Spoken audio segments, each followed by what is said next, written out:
For 3 decades, I have observed American presidents navigate military crises. I have witnessed the measured responses, the carefully calibrated escalation ladders, and the diplomatic off-ramps constructed with precision to avoid the direct confrontation that turns a regional conflict into something the entire world pays for. I have watched administrations navigate the space between credibility and catastrophe with varying degrees of skill and varying degrees of success. But in 30 years of watching, I have never seen an American president wake up to the news that 4 United States Navy destroyers have been sunk in a single engagement. 1,200 American sailors are dead or missing, and the nation responsible has already announced it will do it again if the response crosses a threshold it has unilaterally defined. That is the situation Donald Trump faced this morning, and the response he has ordered, the full mobilization of American retaliatory capability across every available domain, has set a clock running over the Strait of Hormuz and the broader Middle East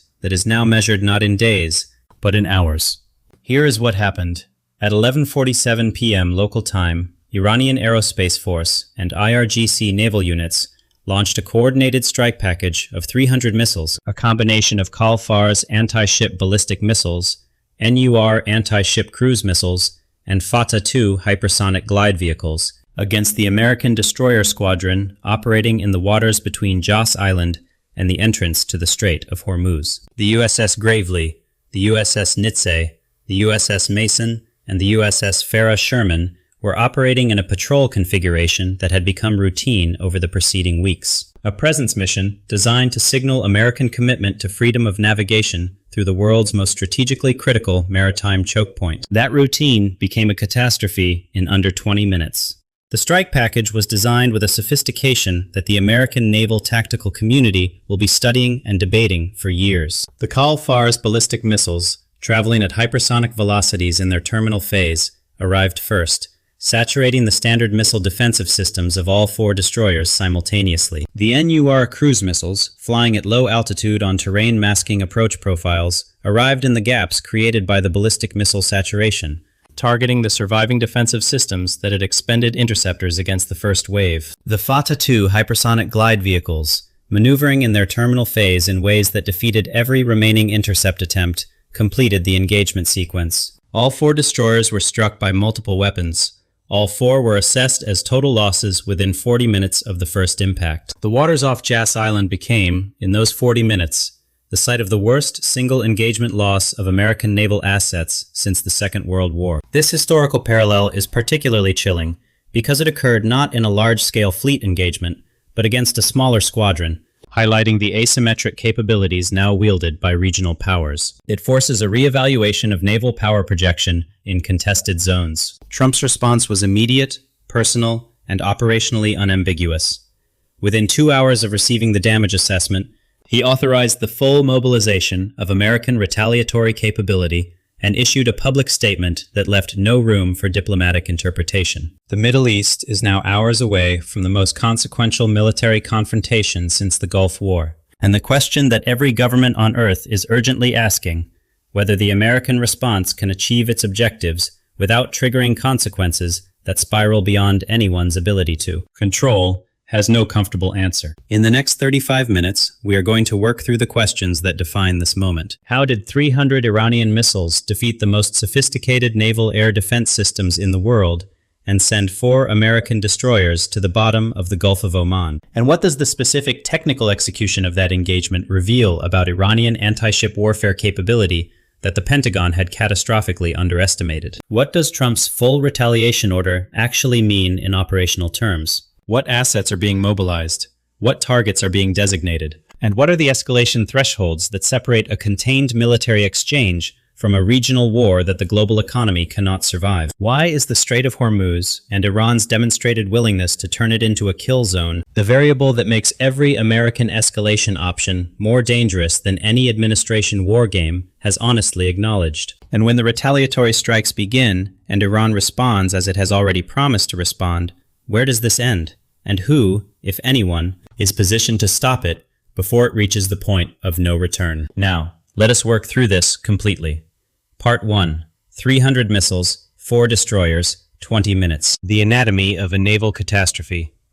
From a professional standpoint, The strike that Iran executed against the American destroyer squadron off Yas Island represents the most sophisticated anti-ship engagement in the history of modern naval warfare. I do not use that characterization lightly, and I want to work through precisely why it earns that description. Because understanding how 4 Arleigh Burke-class destroyers were sunk in under 20 minutes requires understanding both the technical sophistication of what Iran employed and the specific vulnerabilities in American naval air defense architecture that the engagement ruthlessly exploited. The Arleigh Burke-class destroyer is the backbone of American naval air defense. Its Aegis combat system, the most capable shipborne air defense architecture ever deployed, integrates a Spy-1 radar, standard missile interceptors, and a combat management system that can simultaneously track and engage multiple targets across a wide range of threat categories. In any honest assessment of naval capability, the Arleigh Burke represents the gold standard of surface ship air defense.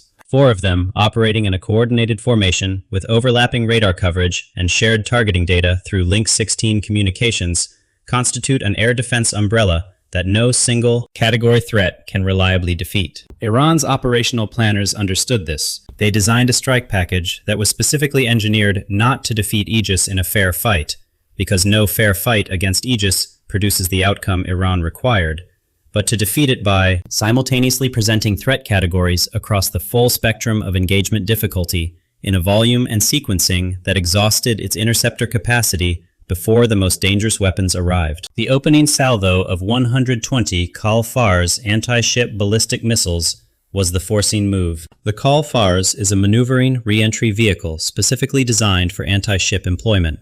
It acquires and tracks surface vessels in its terminal phase, adjusting its trajectory to compensate for target movement. At hypersonic terminal velocities, it presents an interception geometry that pushes the standard missile SM-3 to the edge of its performance envelope. 4 destroyers with a combined SM-3 inventory of approximately 80 rounds were presented with 120 incoming ballistic threats simultaneously. The mathematics of that exchange, 80 interceptors against 120 targets, with each engagement requiring targeting radar time, interceptor flight time, and kill assessment before the next engagement can be initiated, produced an inevitable outcome. The SM-3 inventory was exhausted before all 120 ballistic threats had been engaged. Into the gaps created by that SM-3 exhaustion, the second wave of 110 NUR anti-ship cruise missiles arrived at low altitude. The NUR, Iran's domestically produced variant of the Chinese C-82, flies its terminal approach at altitudes between 5 and 10 meters above sea level, using sea-skimming flight to stay below the radar horizon of defending ships until it is within a range that provides minimal intercept preparation time against SM-2 point defense systems operating under the cognitive load of simultaneously managing the ballistic threat engagement. The sea-skimming cruise missiles presented an engagement geometry that overwhelmed the remaining defensive capacity. SM-2 interceptors were expended against the NUR salvo, further depleting the defensive inventory. The third wave, 70 FATA-2 hypersonic glide vehicles arriving in the terminal phase of the engagement sequence, found 4 destroyers with severely depleted interceptor inventories, degraded defensive system performance from the continuous engagement tempo of the preceding waves, and combat management computers operating at the ceiling of their processing capacity. The FATA-2's maneuvering terminal phase defeated the remaining SM-6 intercept attempts. Multiple weapons struck each vessel. The fires, the flooding, and the catastrophic structural damage that resulted from multiple hypersonic warhead impacts against vessels whose defensive systems had been deliberately exhausted before the most lethal weapons arrived, produced 4 total losses in under 20 minutes. The operational lesson, stated plainly, is that the layered saturation approach to anti-ship warfare, when executed with sufficient volume across sufficient threat categories, can defeat even the most capable shipborne air defense system available. The American naval establishment knew this theoretically. Yas Island has proven it operationally. Part 2. Trump's retaliation order. What full mobilization actually means. When Donald Trump uses the phrase full retaliation in the context of 1,200 American sailors dead or missing and 4 destroyers on the seabed, the operational content of that phrase is not rhetorical. Having observed American military planning culture closely, I can tell you that the targeting packages, forced deployment orders, and escalation authorities that the phrase full retaliation translates into represent a level of military action against Iran that would be the most extensive direct American strike campaign against a regional power since the invasion of Iraq in 2003. The immediate force mobilization picture is already publicly visible in its broad outlines. 3 carrier strike groups, the USS Gerald R. Ford, the USS Dwight D. Eisenhower, and the USS Harry S. Truman, have been ordered to converge on the Gulf of Oman and Arabian Sea operating areas. The combined air wing capacity of those 3 carriers represents approximately 250 strike aircraft, capable of generating sustained sortie rates against Iranian targets that no Iranian air defense system can fully absorb. B-2 Spirit stealth bombers have been recalled from their home bases to forward staging locations within strike range of Iranian territory, a deployment that signals the intention to employ deep penetrating munitions against hardened underground targets that conventional aircraft cannot reliably defeat. Submarine-launched Tomahawk cruise missile packages have been pre-positioned against a target list that American intelligence has been maintaining and updating for years. The target set that American planners have developed against Iran is extensive and reflects years of intelligence collection against Iranian military infrastructure. Iranian air defense systems, the S-300 batteries, and the indigenous Bavar 373 systems that protect Iranian airspace are the first priority targets because suppressing Iranian air defenses is the prerequisite for the sustained air campaign that follows. Iranian ballistic missile production facilities, the underground complexes where the weapons that sank 4 American destroyers are manufactured, are high-priority targets whose destruction would degrade future Iranian strike capability. The Islamic Revolutionary Guard Corps Navy bases along the Makran coast, the facilities from which the Jas Island strike was launched and coordinated, are priority targets whose destruction would reduce Iran's ability to repeat the operation. And the nuclear infrastructure that has been the underlying motivation for the American-Iranian confrontation for 2 decades is on every target list that any serious American war planner has ever developed. What Trump's full retaliation order does not include, and this is the operationally significant omission, is a defined end state. The order specifies what American forces are authorized to strike. It does not specify what outcome those strikes are intended to produce, or what Iranian response to those strikes would be considered acceptable versus what Iranian response would trigger further American escalation. That ambiguity is not an oversight.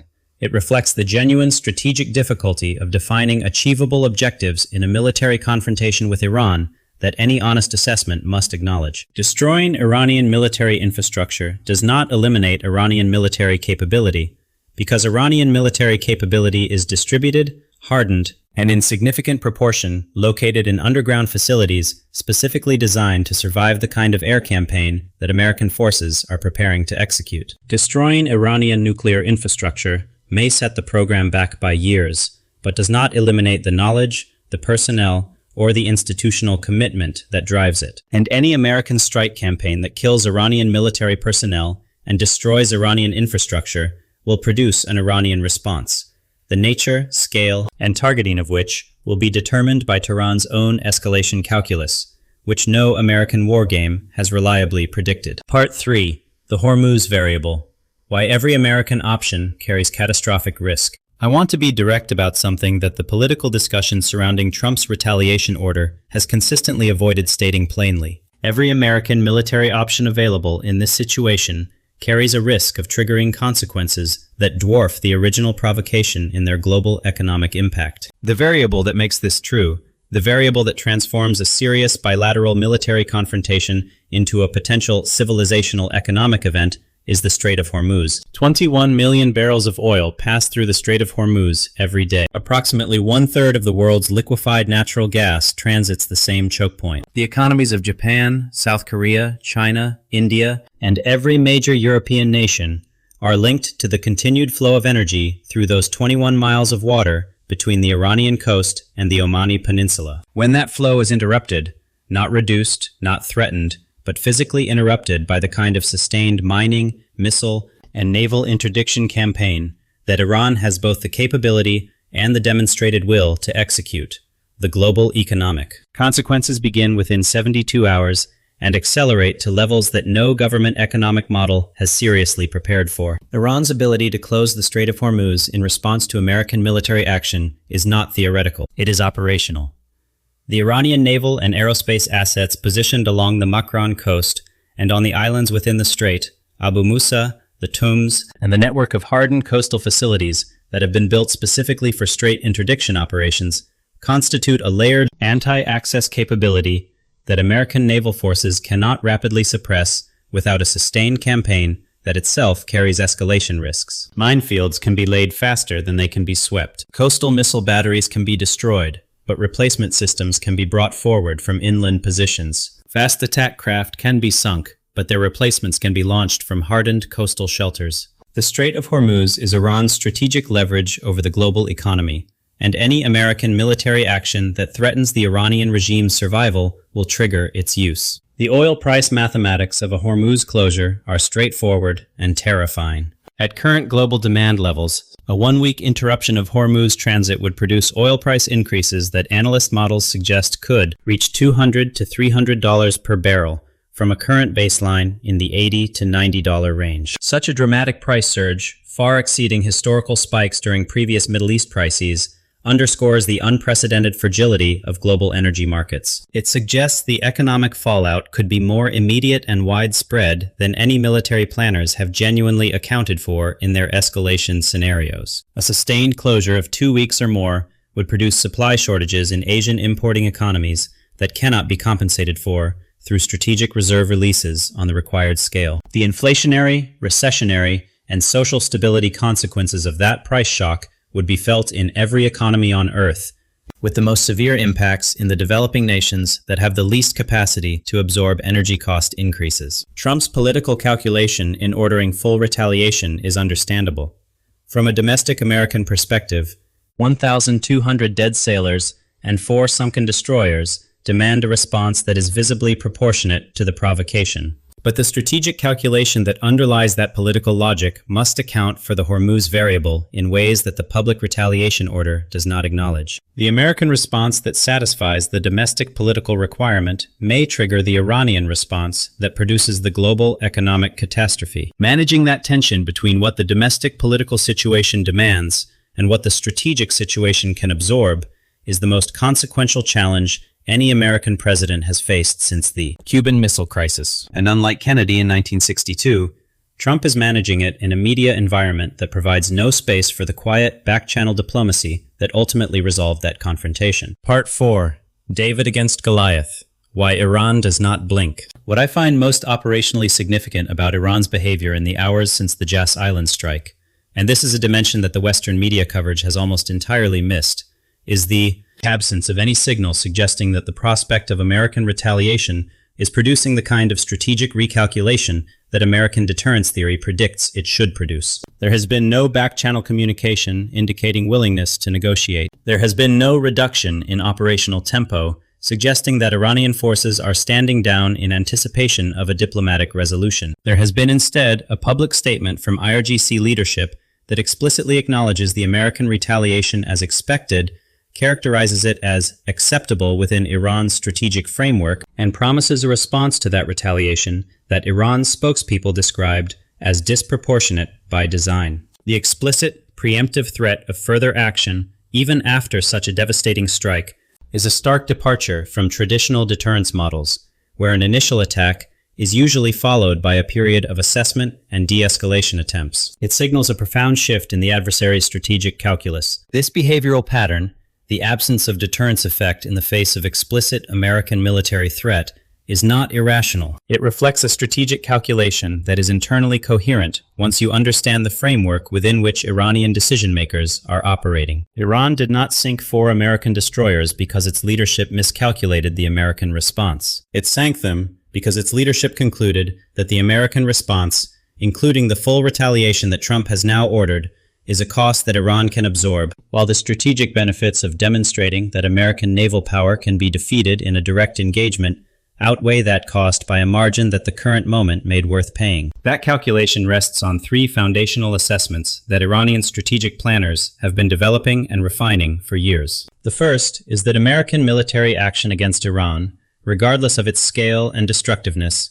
cannot produce the regime change outcome that would eliminate the Iranian threat, because the social, political, and institutional foundations of the Iranian state are more resilient than American planners have consistently assumed. The second is that Iranian retaliatory capability, including the Hormuz closure option, imposes costs on American escalation that constrain how far the response can practically go before the global economic consequences become politically unsustainable in Washington. The third is that the international political environment, Russia and China providing diplomatic cover, the developing world providing moral support, and the domestic American political debate providing structural constraints on open-ended military commitment, limits the duration and intensity of any American military campaign in ways that Iran's own staying power can outlast. The will that sustains this strategic framework, the institutional conviction that the cost of resistance is worth paying because the alternative is a permanent subordination of Iranian sovereignty to external preferences, was not manufactured by the current leadership. It was forged over 50 years of external pressure that consistently produced the opposite of its intended effect. Every sanction that failed to produce compliance, every assassination that failed to break the program, every military threat that failed to produce strategic concession, added another layer to an institutional conviction that external pressure is a problem to be solved, rather than a condition to be accepted. The 4 American destroyers on the seabed off Jas Island are the operational expression of that conviction at its most consequential. Part 5. The Precipice. What the world looks like on the other side of this night. My honest assessment, and I want to state this as clearly as professional responsibility allows, is that the next 48 hours represent the most dangerous window in the Middle East since the Yom Kippur War of 1973. Not the most dangerous window in terms of the military balance between the immediate combatants, but the most dangerous window in terms of the range of outcomes that could emerge from the decisions being made right now in Washington, Tehran, Moscow, Beijing, and the capitals of every nation whose energy security depends on the continued flow of oil through the Strait of Hormuz. The optimistic scenario, the scenario in which American strikes degrade Iranian military capability sufficiently to satisfy the domestic political requirement of visible retaliation, Iran absorbs those strikes without triggering the Hormuz closure, and back-channel communication produces a de-escalation framework that neither side publicly acknowledges, requires a degree of mutual restraint and tacit coordination between adversaries who are simultaneously killing each other's personnel and destroying each other's infrastructure. That scenario is not impossible. History contains examples of adversaries managing escalation under conditions that appeared to preclude restraint, but it requires that both sides simultaneously calculate that the cost of continued escalation exceeds the benefit, and the signals currently emanating from both Washington and Tehran suggest that neither side has reached that calculation yet. In Moscow, the response to the Yas Island strike and the American retaliation order has been calibrated to the millimeter. Public calls for restraint, delivered with the tone of a party that is privately satisfied with how events are developing. Russia bears no direct cost from a military confrontation between the United States and Iran. It benefits from the diversion of American attention and resources. It benefits from the oil price increase that a Hormuz disruption would produce, given Russia's own hydrocarbon export revenues. And it benefits from every demonstration that American military power has operational limits that a determined regional adversary with capable weapons can exploit. The Kremlin is not going to provide the off-ramp that prevents this escalation. It has no incentive to do so. In Beijing, the calculation is more complex and more consequential. China is the largest single importer of Gulf oil. Approximately 40% of its oil imports transit the Strait of Hormuz. A Hormuz closure does not benefit China in the way it benefits Russia. It imposes costs on China that are severe enough to constitute a genuine strategic concern. But China's ability to influence the immediate situation is limited by the same dynamic that has characterized its Middle East posture throughout this conflict. It can call for restraint, it can offer mediation, but it cannot compel either side to accept terms that their own strategic calculations have led them to reject. Chinese diplomatic influence in this crisis is real, but insufficient to the scale of the problem for the world that exists on the other side of the next 48 hours. Whatever that world looks like, the permanent strategic legacy of the Jas Island engagement is already established. Regardless of how the immediate crisis resolves, 4 American destroyers have been sunk in a direct engagement with Iranian forces. That fact cannot be undiplomaticized, cannot be strategically reframed, and cannot be absorbed by the American security establishment without producing a fundamental reassessment of the naval force posture, the anti-ship missile defense architecture, and the strategic assumptions that place those 4 ships in the engagement envelope of 300 Iranian missiles without adequate protection against the specific threat combination that destroyed them. The Middle East that exists after this night is not the Middle East that existed before it. The assumption of American naval invulnerability, the foundational premise of American power projection in the region for 3 generations, has been operationally defeated. The deterrence architecture built on that premise requires reconstruction from its foundations, and the reconstruction will happen in a strategic environment that is being permanently altered by the demonstration that a self-reliant regional power with precision anti-ship weapons, the operational will to use them, and the strategic patience to wait for the right moment can defeat the world's most powerful navy in a direct engagement on terms entirely of its own choosing. 4 destroyers, 300 missiles, 20 minutes, 1,200 sailors. Those are the numbers that define what happened off Yas Island. They are also the numbers that have set in motion a chain of events whose endpoint no one,